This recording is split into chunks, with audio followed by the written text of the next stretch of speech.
What's going on, guys? Welcome back to WWE Network and Show, where I, Graham G.S. Matthews, break down all the original content I watch on the WWE Network and on Peacock. And today we're talking the July 17, 2023 edition of Raw Talk. Episode hosted by Scott Stanford and Matt Camp. No Megan Morant, but that was for a reason. Now, I don't know if this is the reason as to why she's been gone recently from Raw Talk and SmackDown Lowdown. Not every episode, but I feel like I was wondering why she wasn't on the show more consistently. She was moved from SmackDown to the shows after Jackie Redmond went to Raw and Kathy Kelly went to SmackDown. Well, we might now know why. Now, I don't know if this was the case for the other time she wasn't on the show in recent weeks, but at least for this episode, which I was only made aware of actually yesterday. And they mentioned it at the end of this episode, but I'll just mention it here anyway at the beginning, because it is a really, really cool story.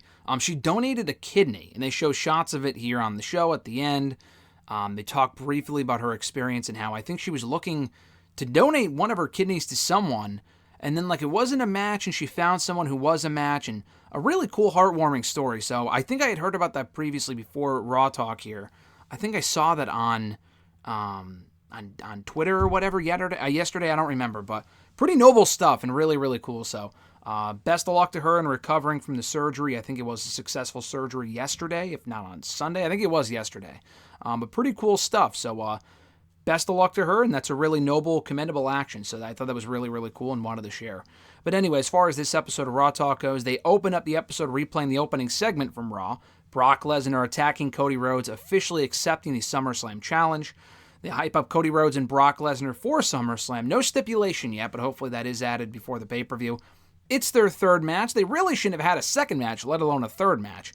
And they've got me invested back in the feud with the last couple of weeks' worth of promos and whatever from Cody, and this week's segment, which was predictable but well done. They still need a stipulation, I think. I mean, Balor and Rollins, we're getting that again as well. That's another rematch I really don't have a whole lot of interest in. They hype that here as well for the World Heavyweight Championship. Speaking of which, the graphics look great for SummerSlam. They're using Steppenwolf's, I don't know if it's Steppenwolf or Steppenwolf. I should probably fucking know this, and it's such an iconic song, Born to be Wild. They're using that as the theme song, actually, for SummerSlam. And if you listen to it, it makes perfect sense for the car Detroit theme that the show has this year.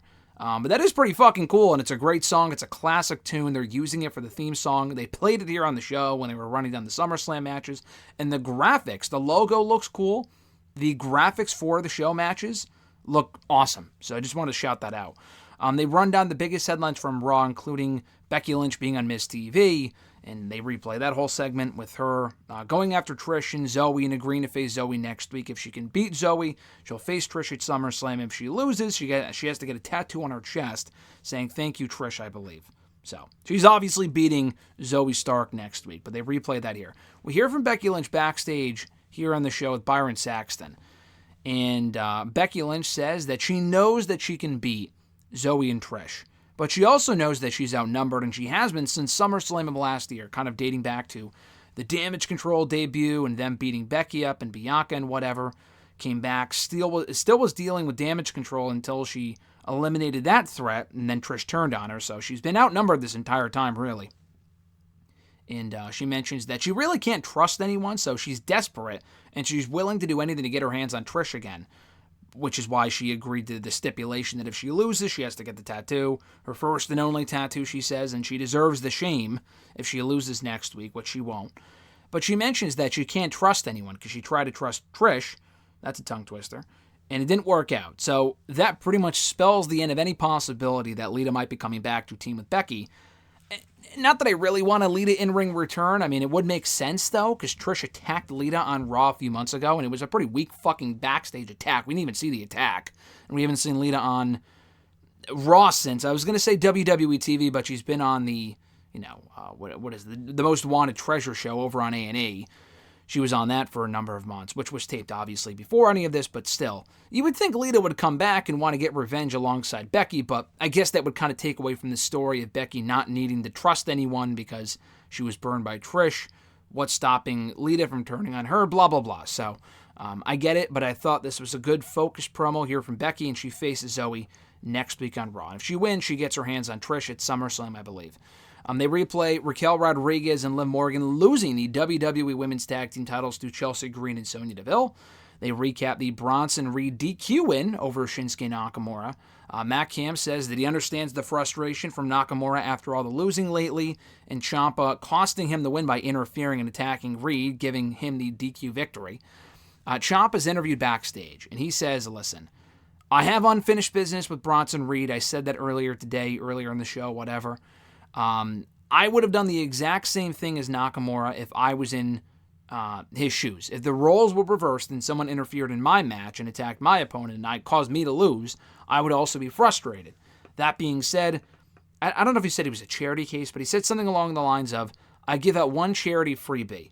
You used up your freebie. The next time I see you, the next time we cross paths, I'm going to knock you on your ass. He said but I just wanted to throw ass in there.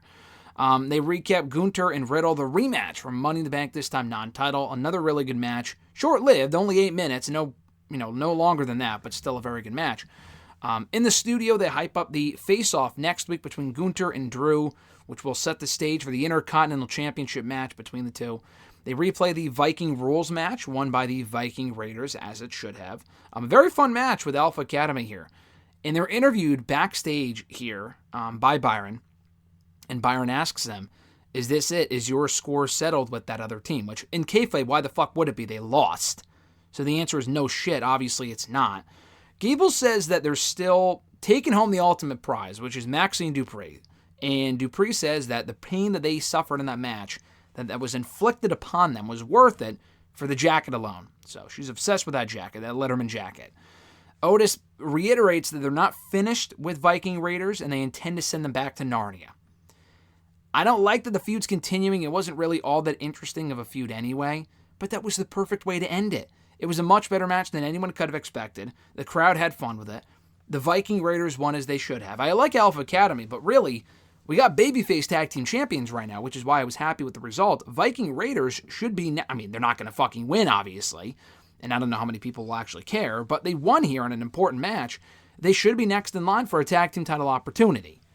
And Alpha Academy getting a rematch and winning doesn't really accomplish anything, so I hope that's not it, but they wouldn't have done this unless the feud was indeed continuing, so bummer, I guess. They recap Balor attacking Rollins backstage during the sit-down interview. They recap the main event that saw Kevin Owens and Sami Zayn, speaking of whom, successfully retain their WWE Undisputed Tag Team titles against Judgment Day's Dominic Mysterio and Damian Priest. They go through a whole bunch of announcements here. They hype up, which I completely forgot about, honestly, Wesley defending the NXT North American Championship tonight on NXT against Dominic Mysterio. And then for the bump on Wednesday, they plug Matt Riddle, Shayna Baszler, Tommaso Ciampa are the guests for that show.